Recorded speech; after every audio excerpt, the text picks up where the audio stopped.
All right, everyone, thank you so much for coming out to this event. Not that you had to go anywhere, but this is the second in our GM workshop series. Our first we hosted 2 weeks back, 3 weeks back actually, talking about combat. This week is focusing on races and chases, a bit more of a niche topic, but fun nonetheless. Um, the idea of these sessions is to kind of have a chance, besides games as game masters or games as players or one shots, kind of a separate event where we can convene and actually talk about the game in like a structured setting. So we appreciate you guys showing up. Do come armed with any questions. And with that, I'll hand it over to our event presenter for the evening, Wilhelm Screamer. Yeah. Hello, Wilhelm Screamer here. Longtime fan of the system, longtime runner of the system, um, and big aficionado for the madcap mayhem that chases allow. So, a long time ago, in a galaxy far, far away, a group of misfits, ne'er-do-wells, troublemakers, there's heroes, scum, and all the rest, has got themselves into deep trouble, and they need to get away from it very quickly. Or perhaps the trouble they were looking for is trying to get away from them instead. Either way, we need to see how they're going to catch up or get away from their problems. And to do that, the system has provided us one of the most wonderful and often neglected tools in this system, the competitive skill check. So I'm going to ask everyone, just humor me here. Take your core rulebook of choice, open it to chapter 1, and go to the section on alternative types of skill checks. Right after the opposed check section is a section that reads competitive checks. I'll give you a moment to pull all that out and get yourselves in order. Yes, good. So, the long and the short of a competitive skill check is that it's resolving who is doing a given task better than the other person. Both sides roll against a defined difficulty, accounting for modifiers specific to them. But usually, whether they're racing on foot through busy city streets, blasting through an asteroid belt, or hustling through a pod racing course. In general, chases are resolved through the competitive check system.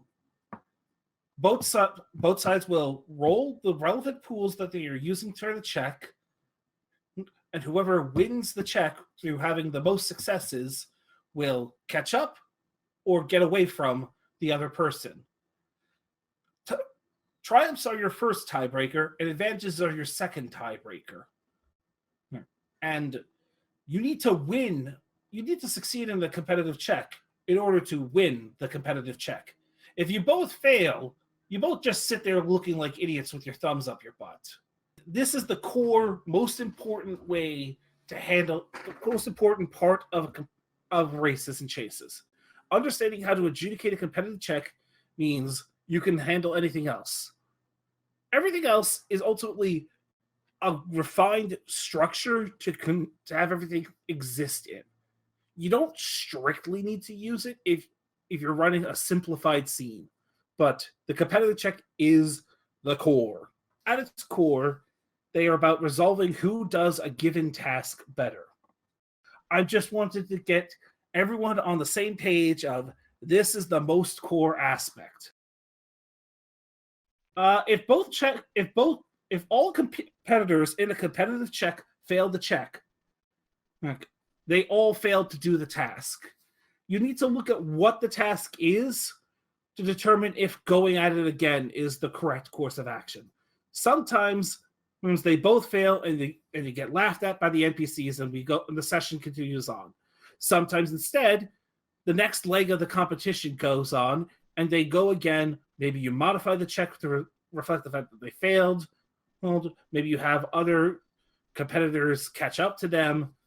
It's very much GM specific call, but that's competitive checks are more a thing in narrative time, but you can break out them whenever they make sense. Whenever two people doing the same task and the difference in who does the task better is relevant to story making or the context of a scene, that's when you bust them out. We're going to cover that when we go super in depth on races and chases and all that, because ultimately that's fine.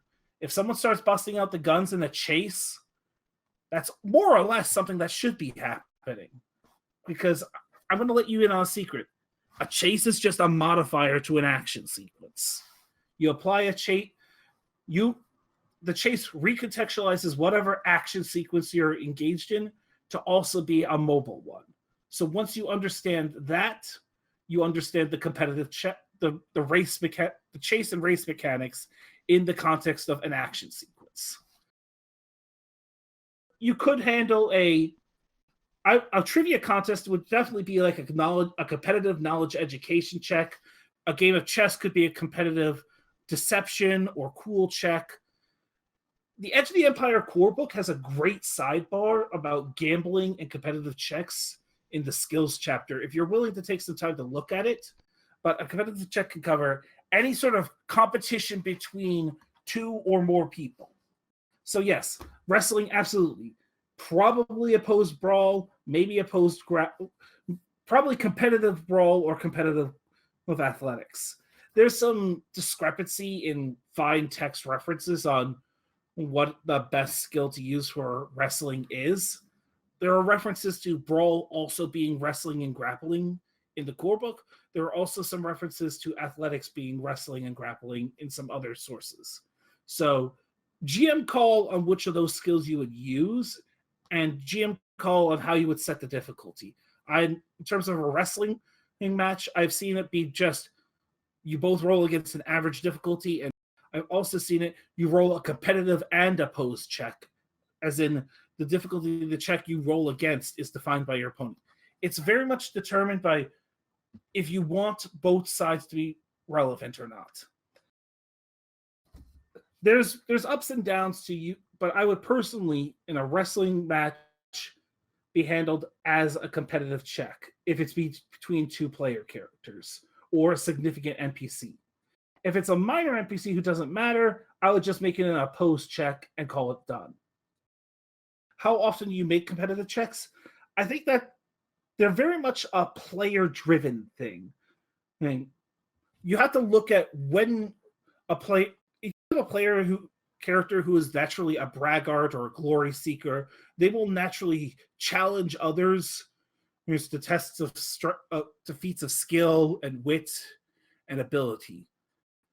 But also, if they have a natural, persistent rival who is set up to not always be lethal and hostile at all times, you might bust out competitive checks to handle disputes between them.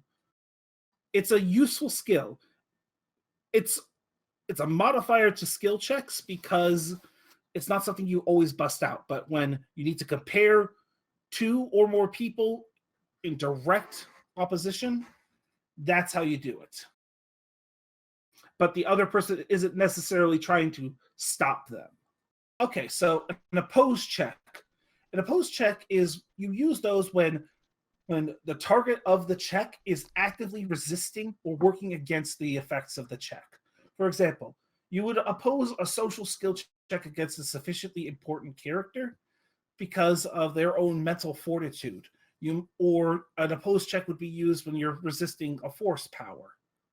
An opposed skill check checks against the skills and characteristics of the target to determine the difficulty. A competitive check checks against the flat, static difficulty of the task, and instead, you realistically could handle an arm wrestling competition as either competitive or opposed, depending on whether or not you feel like it. There are arguments for each, and you would decide for what it is. But in any sort of, I am trying to inflict an effect upon you that isn't a combat check, you bust out opposed checks. If two PCs are making competitive checks, they just both roll the competitive check. They both roll against whatever the difficulty of the task is, and the one who rolls better is the one who wins. That's the point. A competitive check can scale against any number of acting participants in the scene. Now, I would like to pardon myself because sometimes I do say opposed when I mean competitive, and I hope everyone understands it. Once again, in closing for the crowd and a few extra people who have arrived, you predetermine a difficulty for the task at hand. Then, every single character involved in the competition rolls a check based on that difficulty. Then, you compare the successes between all participants. The individual with the most success wins the competition.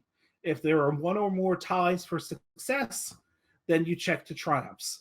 The person with the most triumphs wins. If there are ties on the triumphs, or more realistically, no one rolled any, you check advantages. If the advantages are tied, the competition is a tie. They have either matched each other neck and neck, or beat each other to a standstill, or however you think makes the most sense for the scene you are running and the nature of the competition between the characters. Long and short, you need to understand the nature of the competitive check. Here's a quick question for you that maybe some are thinking but aren't voicing. Hit me. How would you do competitive checks between more than one actor? It's the system actually scales it just fine as is. Or more than two, I should say. Yeah. Yeah, more than two. So I think you need to just ask yourself who are the relevant people and just have the relevant people roll. Because I'm going to cover this a little bit more in detail when I get to races. My personal philosophy, I guess I'll just give this snippet now, is that when you're handling a race, you really only ever care about one, maybe two heals. You just roll them. The rest of the racers are effectively a background element in that context. But otherwise, you run if it's a three-way competition, you roll three different rolls and you compare all the results of all three rolls. The competitive check system scales infinitely. There is if you want to deal with that, this is a little outside the scope, but I'm going to give you the answer to your question because I think it's a useful question, and then we're going to move on. This is going to be the last question I'm going to take at this stage.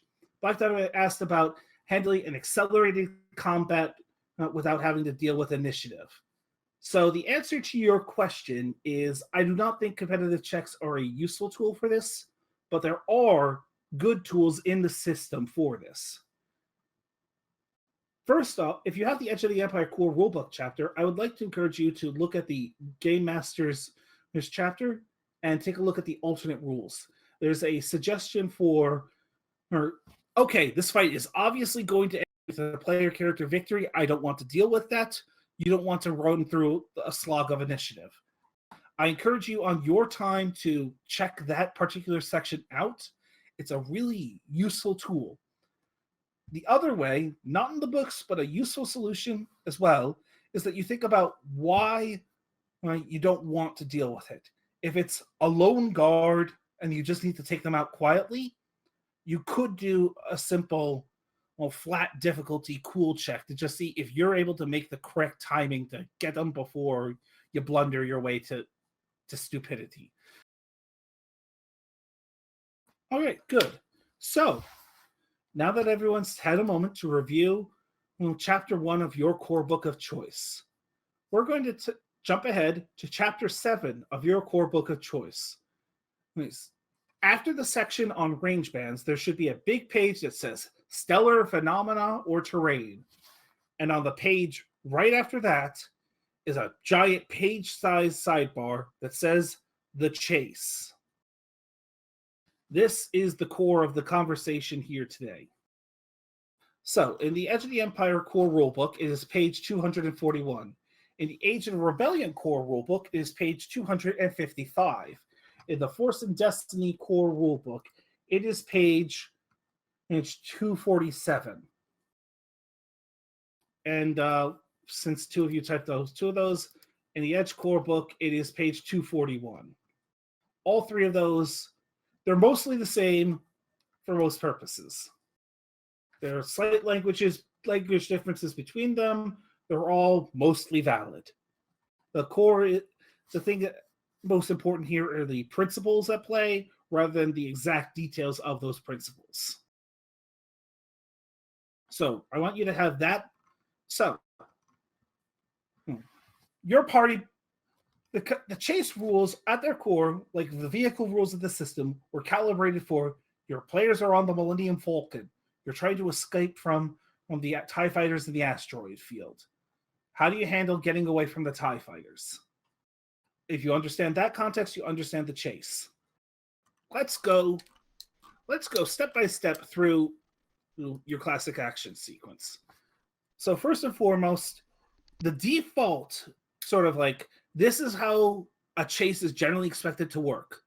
You need to start by asking yourself, are the players trying to get away from other people, or is someone trying to get away from the players? As that, you first should identify that.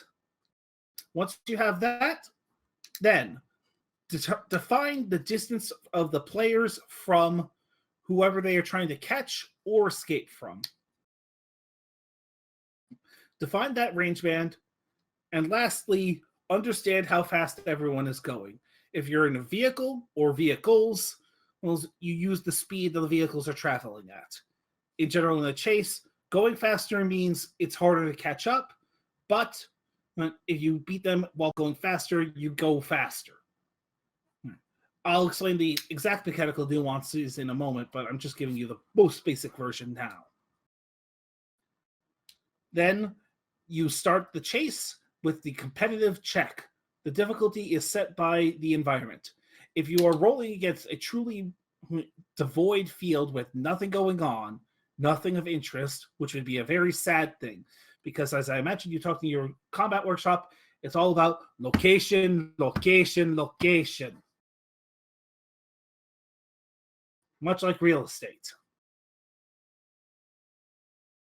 So, if you're rolling against the simple difficulty, you're rolling against the simple difficulty. But if you're in a vehicle and you're rolling through, let's take the classic example I just cited, the asteroid field.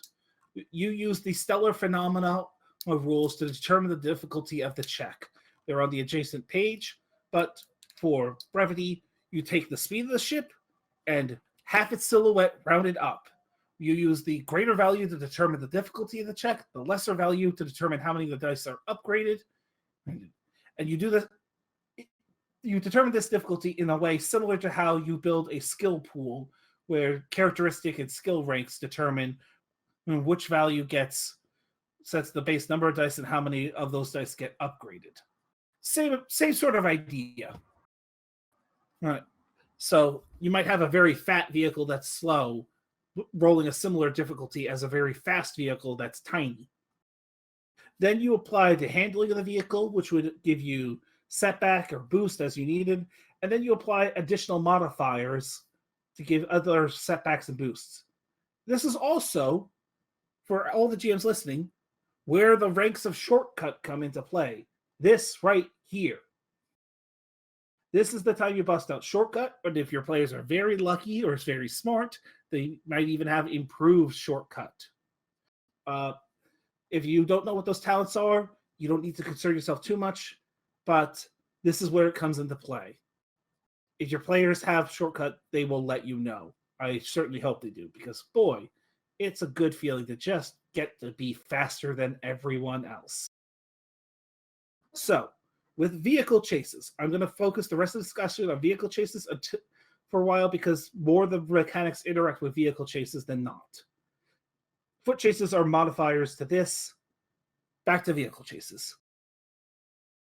You have also, when a chase starts, the competitive check happens, and you compare the results. The party that succeeds moves either a range band closer to the person they're pursuing or a range band further away from the person they're running away from. Then, you also check the speeds the targets were traveling at. If the winning party was any number of range bands, any number of speeds faster, they move an additional number of range bands further away or closer to their target. Kira, I'll cover that in a moment, but there is some degree of subjectivity. You'll need to look at. Kira asked, for the people who are listening this later, Kira asked for what skill you roll on a foot chase. 90% of the time, it's athletics. 95% of the time even. There are times to bust out the other skills, and I'm going to cover that in a moment. Back to the vehicle chases. You will speed up and slow down. You move a number of range bands based on the speed of the vehicles. And you should, at this point, take a moment and think about what is the victory condition for the players. Are the players trying to escape entirely? Are the players just holding out until they can make their jump to light speed? Are the players trying to capture a bad guy? Or is it a roving shootout? Or is there some other factor at play? If the players have either caught up to the bad guy or gotten farther up away, you end the encounter here. Otherwise, if this is a structured encounter, you go through a full round of initiative after all this movement, and with the one caveat, no move maneuvers. And I'm going to say that again for the people in the back. No move maneuvers in chases. Your speed determines how fast you go. If you have move maneuvers in chases, everyone just spends their time doing them. The chase sequence rules assume everyone is going at full sprint or full coverage of what they can cover. In terms of the range band thing I just mentioned, usually with a vehicle encounter, you would move planetary range bands, and this is fine for the default situation of the Falcon escaping the TIE fighters. Maybe the TIE fighters have the Star Destroyer telling them where the Falcon is going so they can still keep in sensor range. If you're using sensor range and you want to be a little bit more tight-knit about it, and you want the speeds to matter a little bit more, you could even consider having the chase occur on a personal scale in terms of its range bands. And so you have more personal scale talent interaction. For example, the wizard in your party using move to throw things at the pursuers. You could also, but you could stick it to just the planetary range bands. Be happy and functional with that. You should look at the situation that you're running through, what it demands, and how extensive you want the sequence to be. Now, just to make sure, does everyone grasp the nature of speed? And does everyone grasp how speed interacts with chases? Because this is going to be the last time I significantly discuss the point, and I just want to make sure. Yeah, I was just gonna say the way I perceive it is if you've ever played like I'm trying to think of a good example. Like Kerbal Space Program is what's coming to mind. But this is where the theories of relativity come to play, right? If you're both moving at the same speed, you're both in the exact same position to each other. If you're moving the same speed in the same vector, if you're looking out your window at the other ship or whatever they're in, they're going to look like they're static. And the same thing applies in this system. It's all relative. Exactly. On to the subject of foot chases. Instead of tracking everyone as going on different speeds because they're different vehicles, everyone is effectively the same speed. I'm going to put an asterisk on that. If you're one of the rare campaigns where someone is functions as a flyer, or they have a jetpack or something, I would just treat them as being a speed or two higher than everyone else on foot for the purposes of catching up and slowing down. Because it's pretty easy to imagine in the movies when you're darting through a busy city street, someone actually managing to catch up with a car or run away from a car. It doesn't make as much sense on an open field, but in an open field, you wouldn't use chase rules to determine a car running down a person, usually, unless that person is superhuman. On the subject of changing speed, you would subject all pilot-only maneuvers to their standard limitations in structured time. So the accelerate and decelerate maneuver has its same limitations it always does. Namely, accelerate, you can just it's a pilot-only maneuver, so it has the limitations of pilot-only maneuvers. Yeah, Luzzy, all characters involved in chase sequences have full turns between chase rolls. They just don't get move maneuvers. So if you're running down the Death Star hallways from a mob of stormtroopers, leaping over mouse droids and ducking under the half-finished work beams, you can still shoot at them, pull out a grenade, or even, like, I don't know, attempt first aid while running at a full sprint. On that note, GMs, put some setback on your players for doing actions while at full sprint. It'll make them feel smart, especially if they have brace.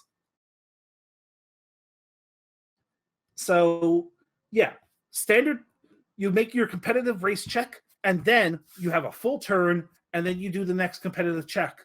And this will continue until the encounter is over in whatever way the encounter ends. Be that the player's escaping, the player's catching up to whoever they're trying to catch and just tackling them to the ground and turning it into a normal encounter, or something else happens. Maybe even the bad guy gets away. It's useful sometimes to just have a timer because sometimes characters only need to be away for so long. Yes, during structured time chases, you can spend your turn doing the co-pilot action, which would impact the chase check. So it is, in fact, that's more or less why those actions exist.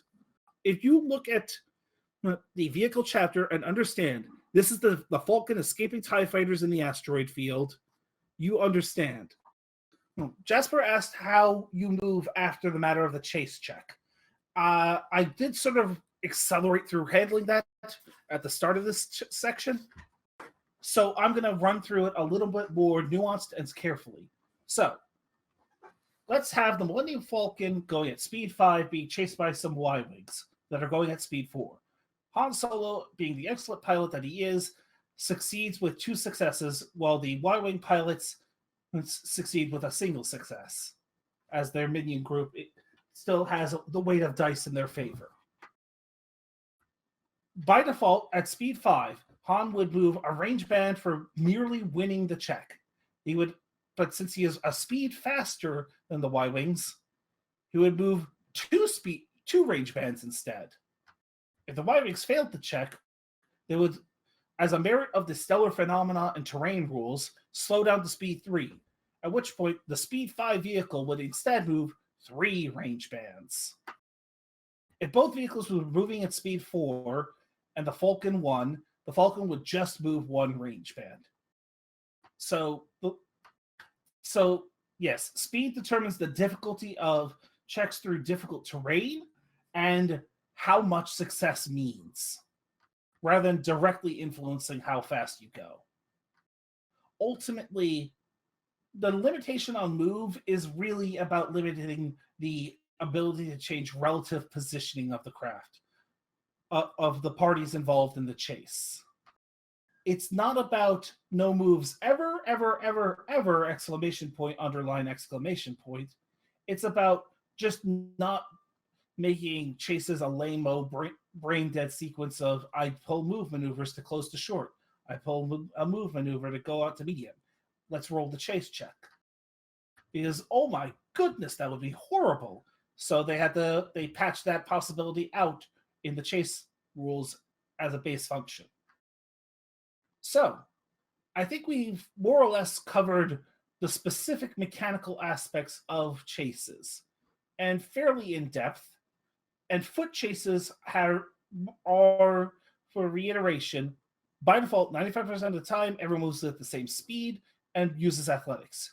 You might use coordination if you're, say, running across a half-completed skyscraper and you have to jump from I-beam to I-beam, or you're crawling through the vents of a starship after there's some dude in a red spacesuit just stabbed your friend and you're trying to grab him. Because those are coordination is about balance and squeezing through tight spaces rather than it is raw physical prowess. Don't skip leg day, buddy. Foot chases are a great way to make your 5-brawn marauder feel useful in a different way as well. So they're a good tool in that box. It's also funny when the 1-brawn limp-wristed Nimrod gets left behind as they're stuck gasping for air. It's really entertaining. You have not lived until you've seen the 7-brawn Tordarian and catch up very slowly. There are definitely cases of you could even roll a competitive checks to like stay hidden, and if it's about staying stealthy in a crowd while moving away swiftly. But ultimately, the chase rules are much more baby driver than they are. Oh God, what was that really? I'm trying to remember now the slowest chase sequence in a movie, but it was super tense the whole way through. Oh God, Marlo, you know this one. I know you watch movies. Might it be The Last Jedi?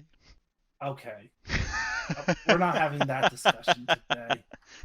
There's a very specific movie where they're basically just riding with their foot off the brakes the whole chase sequence, and it's just a long awkward tension. Yes, The Way of the Gun. Leslie has it. The Way of the Gun. That's the one. So I think you just need to understand that chases in the system are baby driver, not Way of the Gun by default. And you would bust out alternate skills if you wanted to handle Way of the Gun. So, on to the considerations that you need to make when you want to run a chase sequence and want to run one well. So, at the start, I mentioned this, and I'm going to mention it now because we're going to go in depth. You need to consider, why is this chase happening? Who initiated it, and what is the conditions that will end it? A very realistic scenario is the player characters realize for once in their lives they are actually over in their head and would like to abscond from the situation. That's the time when you could bust out you could just declare the scene of chase and work through initiative otherwise. At which point, in that very simple case, it could just be they get to long or even extreme range and win.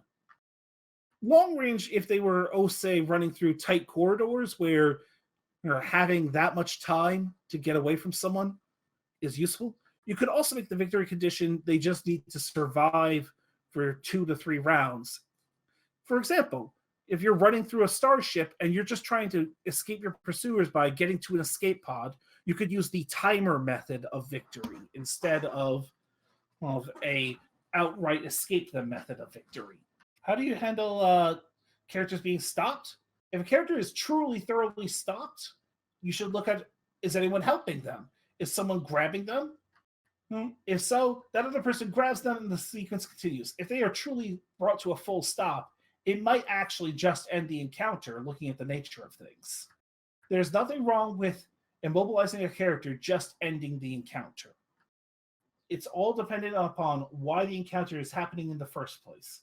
So the best answer to your question is that classic lawyer answer, it depends.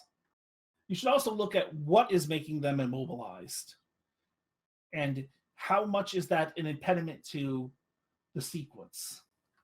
If it's something, it's an effect that they can clear with a check within the round, you could allow the chase to continue with some setback on their particular roll instead.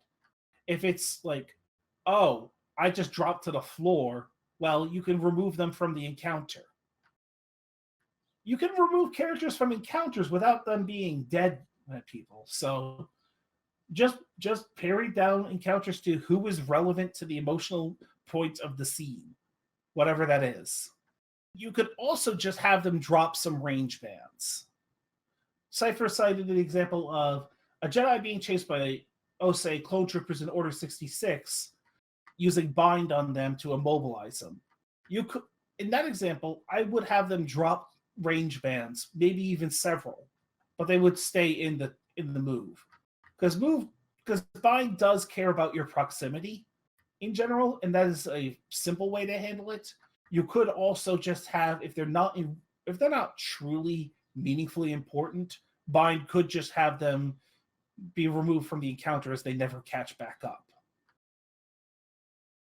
So I guess you just ask yourself, how important is the target in question? Yeah, let's also brought up the bind situation, a good solution. Just treat them as auto-failing the check is another valid approach.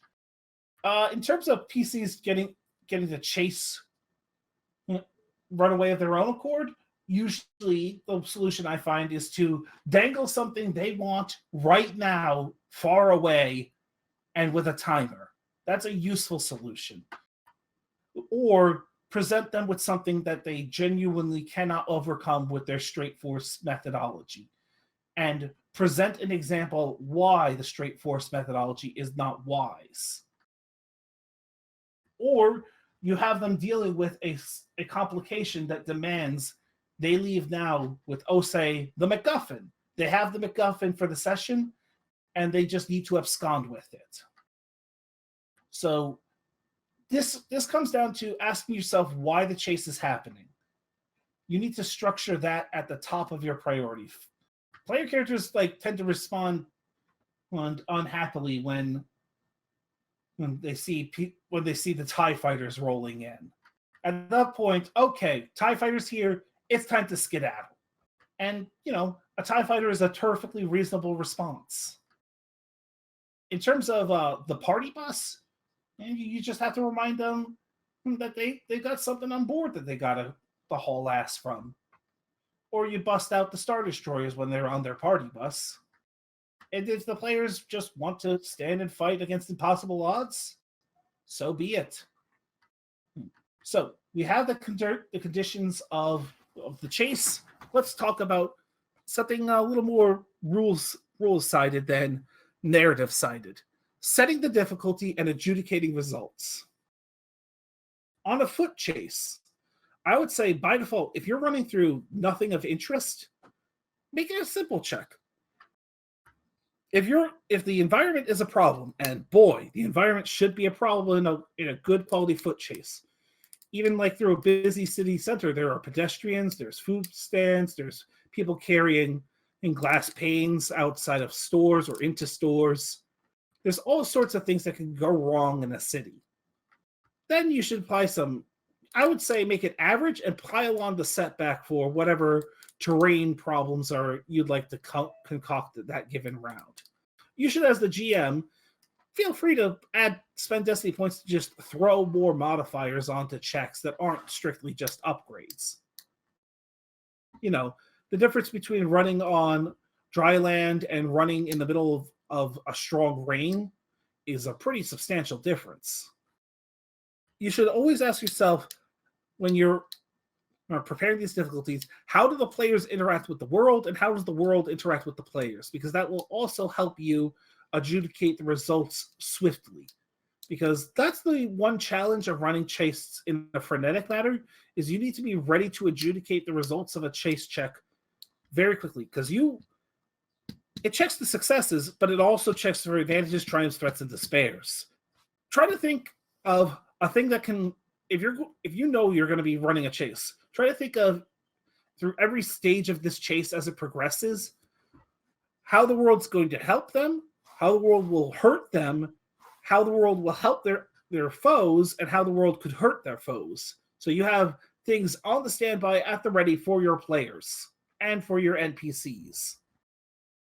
One question that popped up in my DMs, which I don't know if this might be the point you want to answer it, or if you want to kind of structure this so you tackle the more narrative elements Go later. Ahead. But somebody posed, how do you go about starting a chase?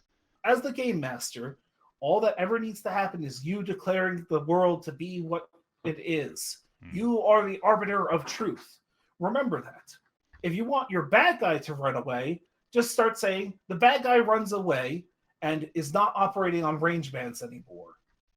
The standard range band setup of this system assumes that characters are moving around because they're trying to protect themselves and they're interested in being where they are, roughly.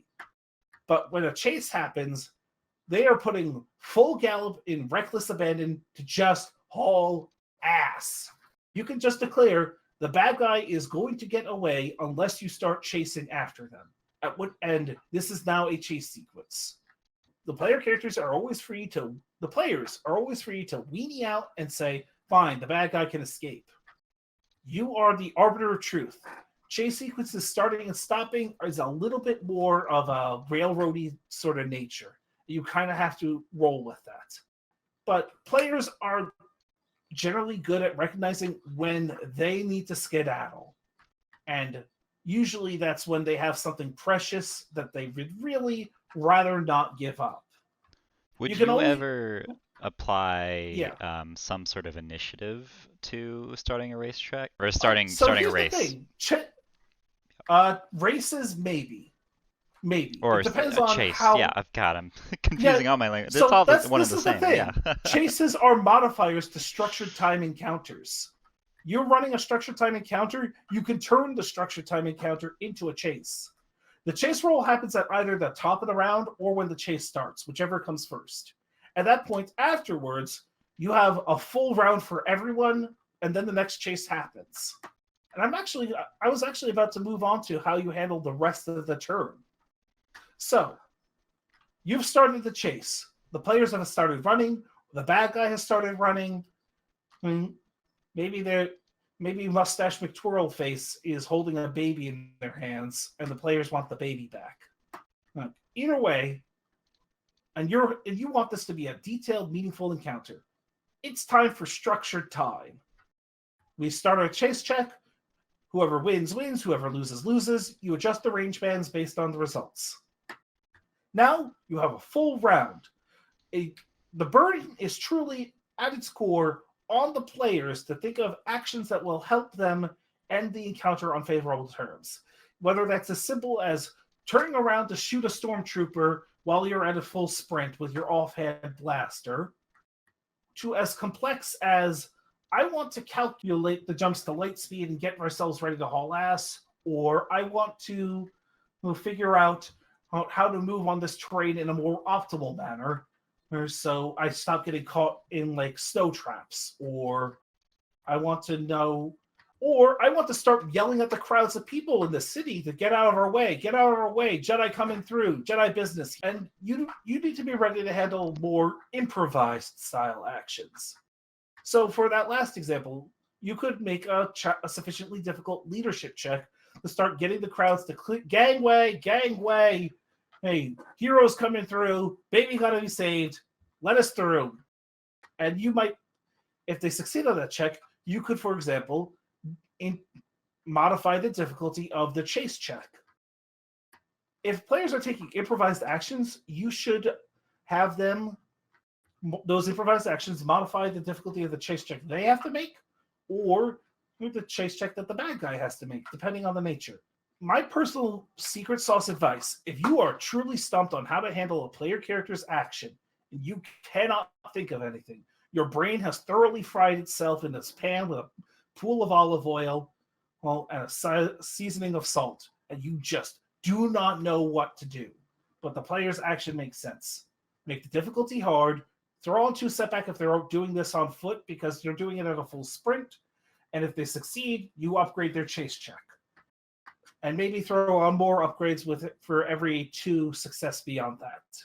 It's a really straightforward way to handle improvised actions if you cannot think of a more in-depth or interesting way to handle the solution.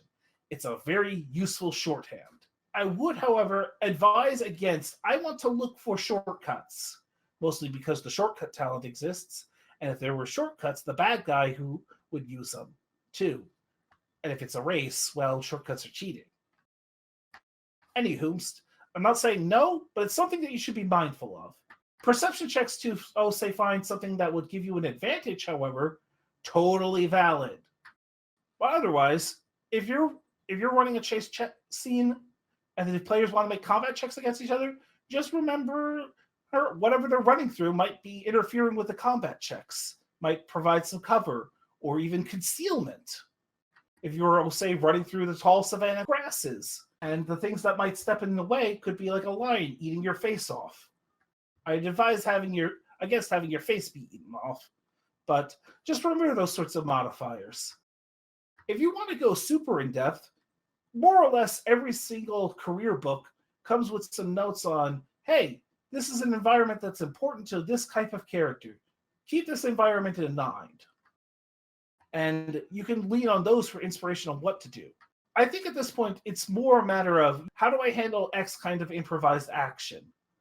And I'm going to throw that question out to you guys to throw to me to help you on this. So, but otherwise, be ready for improvised actions. Be ready to adjudicate them quick, because the important thing to a good chase is a sense of urgency and frenetic energy. Keep those factors up, and you will have a successful, exciting sequence. I personally handle the chase.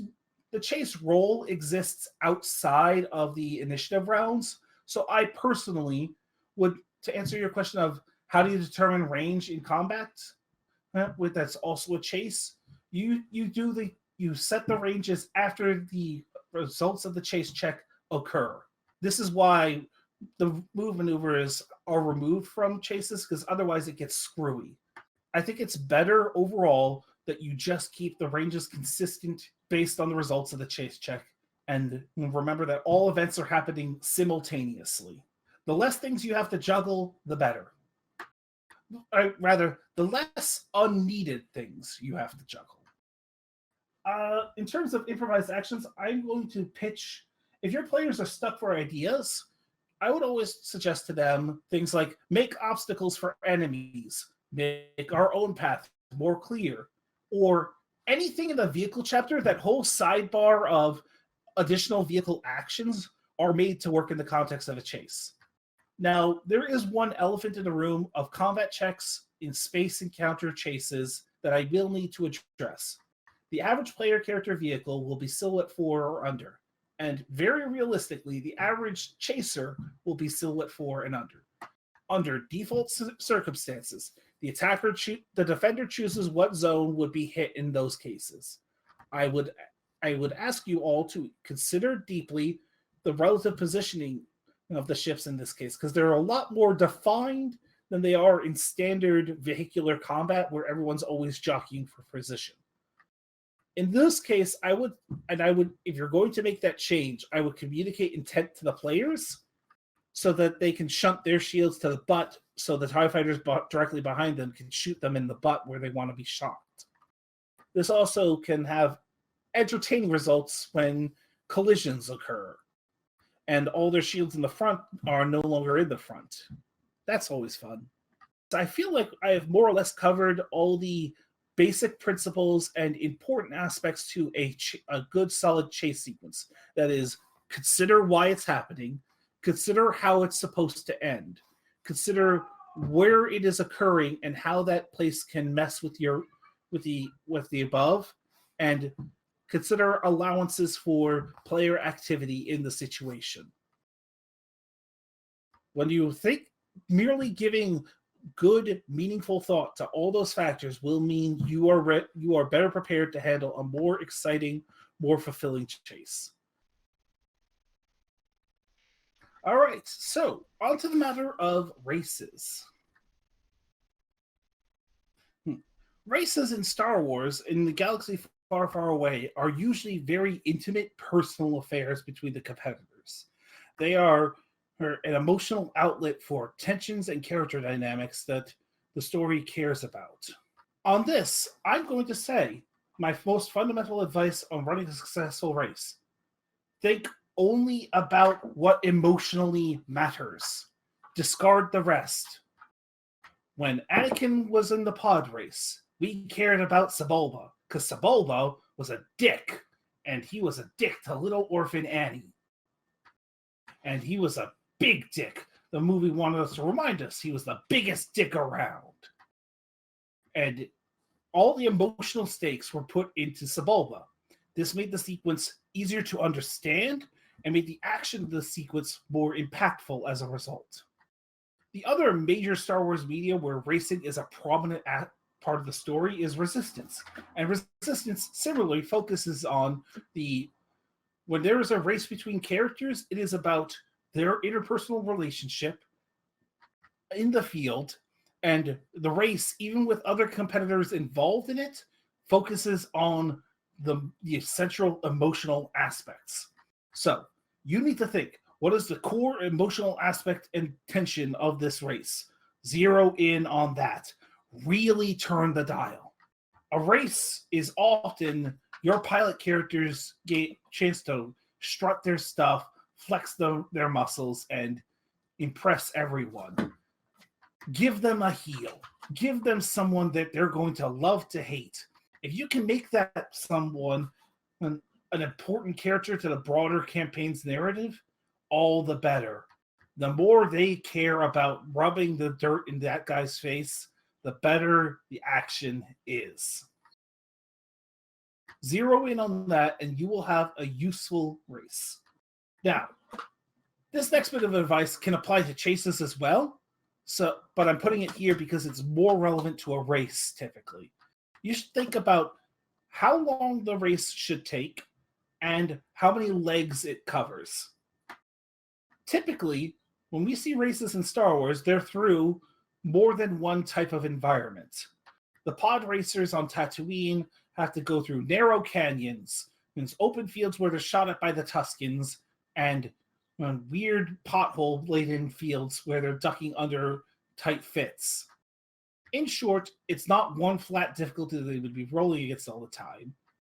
And the racers are jockeying back and forth all the way through. In Resistance, the platform special, even in its most simple form, includes a stint into flying into orbit and then dropping down. You should think, in short, if you want a mechanically in-depth race, if you want it to be more than just competitive check, who wins, done, next scene, please. There's nothing wrong with that. In fact, it's useful. But if you want a meaningful, character-driven, in-depth sequence, you should have at 2, 3, even 5 sorts of places the environments are racing through. The Jewel of Yavin Cloud Car race is actually a pretty good example of this setup. Each leg of the race has different modifiers for what the scene will involve and problems the pilots are facing as they go through. So, in terms of the mechanics of running a race, the typical standard racing scenario will have your pilot player character, or whoever the players have put all their money on in the bet. Otherwise, why the hell is this race happening? And their rival, or maybe 2 rivals. Those are the only people in the race who should be actually rolling the competitive check. All the other background racers should be treated as an environmental set piece. You don't model every ship at the Battle of Endor. You don't even model Home 1. Home 1 is an environmental set piece as the starfighters and small ships dart around. Just to chime in, if there's any F1 racers out there, this is how I think of it.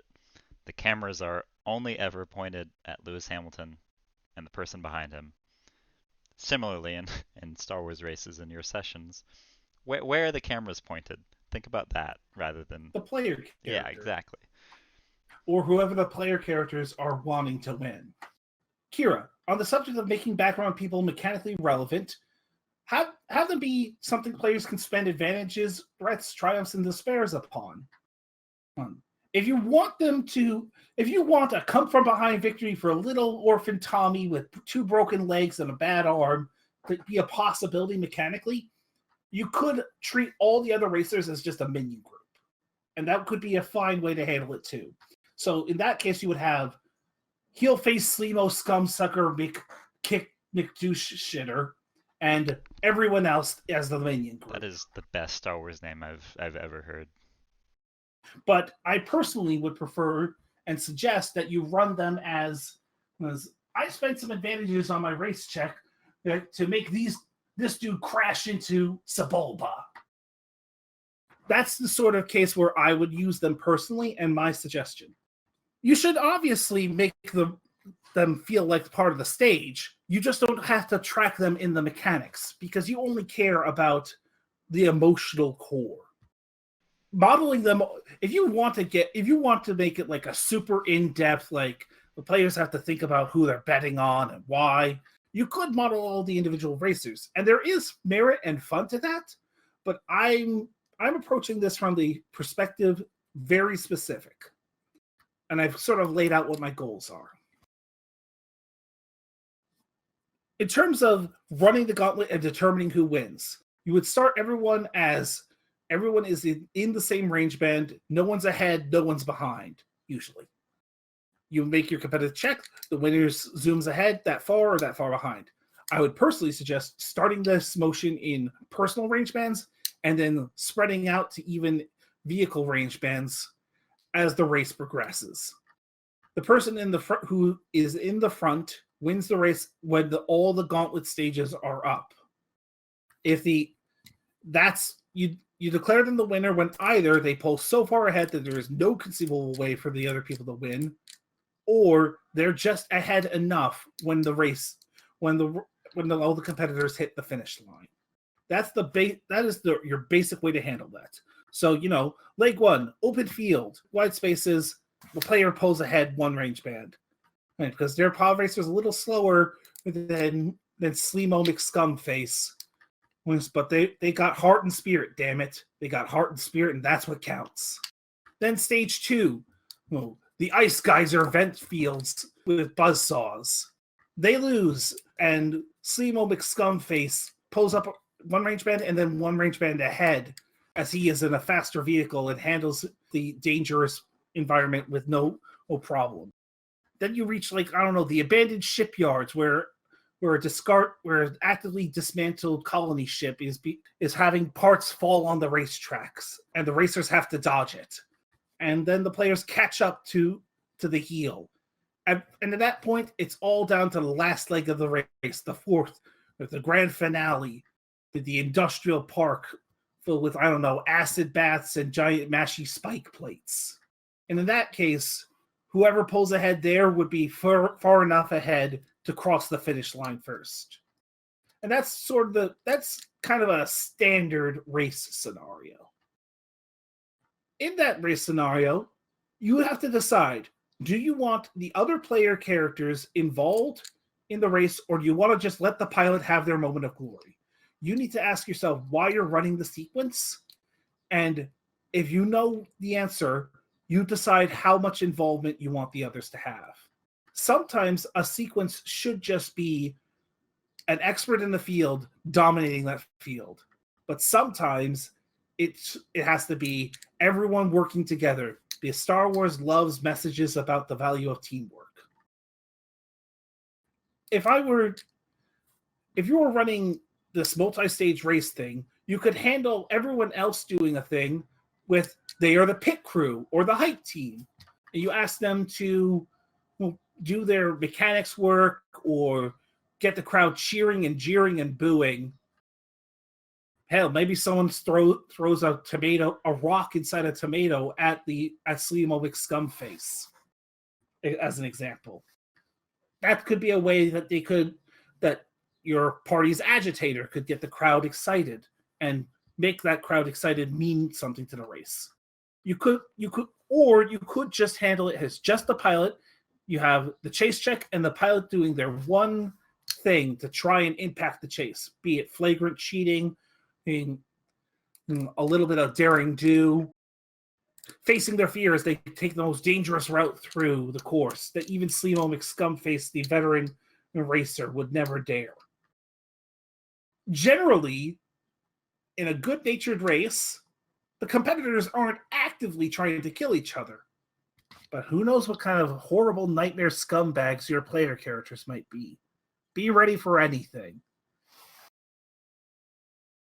As your GM also had a fun suggestion of, hey, the players should make their own wacky racers too. And I think there is fun to that. There is merit.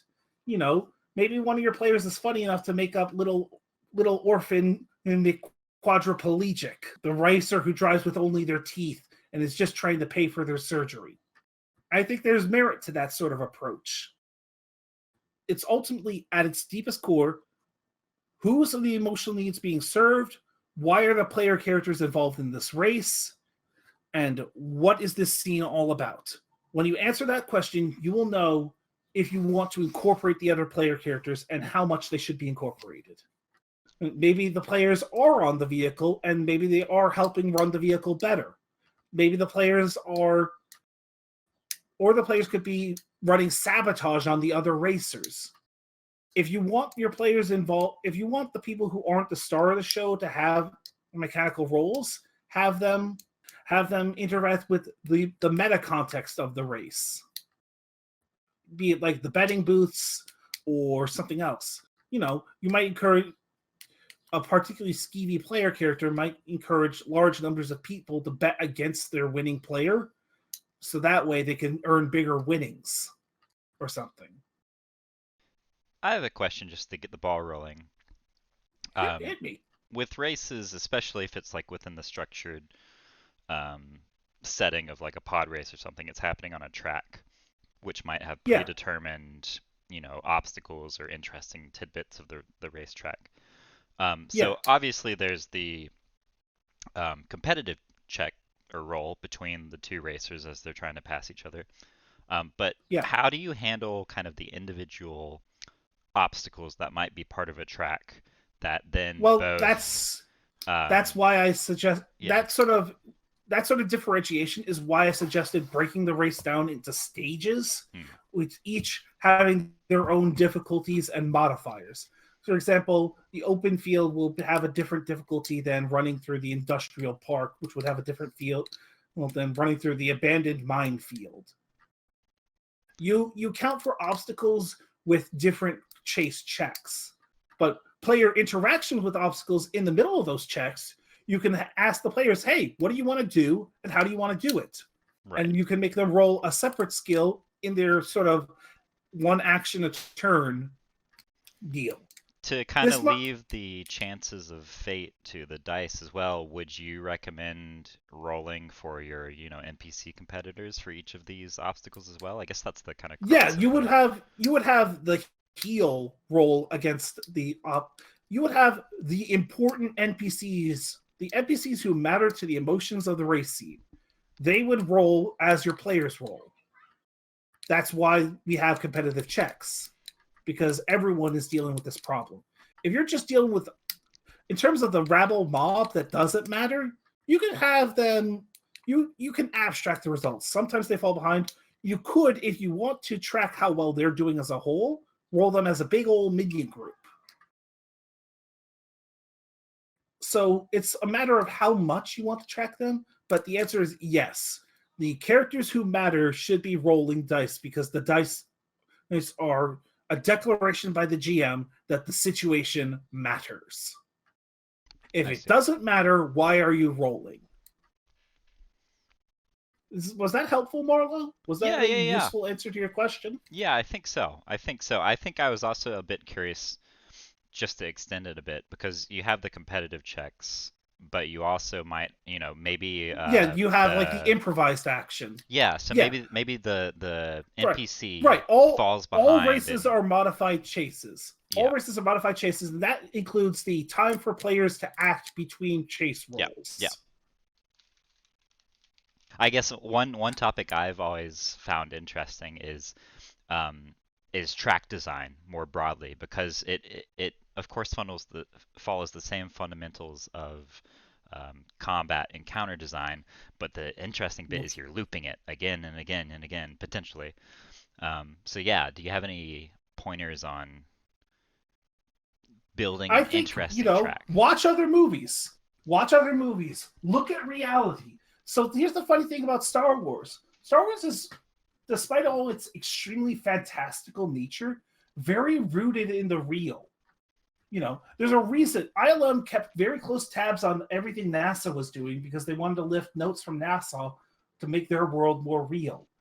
Because Star Wars exists in the context of space travel was at its most exciting time it would ever be on. If you have a commute to and from work, look outside your window from time to time and say, huh, how could this place being ruined make life interesting? Look at look at the real world. Look at like industrial processes. Look at things people do for daredevil fun. And look at just what are the weird things that exist in Star Wars. Just if you're on water planet, what exists in the water? What is above the water? What is the water itself like? Is it is it just tepid and calm, or is it a raging storm? Always just look at everything and ask yourself, how wrong could it go? Use that to set your frenetic, exciting energy for your races and chases. And if worst case scenario, just watch other movies. Watch movies that your players haven't watched, and steal liberally, aggressively steal. Steal until you cannot carry anything more in your hands or brain. Is always a good So I think idea. that covers that. Yeah, I used to literally play the Old Republic and take notes on like the quests I would do, and then bring them into my sessions. I mean, if your players don't interact with the Old Republic, that's a Exactly. useful approach. Exactly. And I just want to say really quickly, and a shout out especially for the audience to hear, Willem, thank you so much for hosting this. You've been absolutely brilliant, and for everyone to know, this was super last minute for Willem, and he stepped up to the plate and ran quite a I would. fantastic session. I have said many times that I can talk about chases for hours on end, and today is living proof of it. I am such an aficionado for the frenetic energy they can bring to a scene and just the excitement they bring. I'm such a big advocate for anything to mix up the standard encounter. Otherwise, you've all been a great audience. Thank you all for both listening and providing useful commentary. Thank you, Marlo, for giving me the stage to talk about my favorite thing in my favorite RPG system. Of course. And I hope everyone has a great rest of their day. Fantastic. Well, thank you so much, everybody, for coming out. It doesn't look like we have any more questions. Thank you so much, Willem. I owe you a drink or 2 or 3. And That's fine. just run the server with a tight leash, and it's all good. Have a great day, everyone. Rest well, and stay safe. Yeah. Thank you so much, guys. Bye now.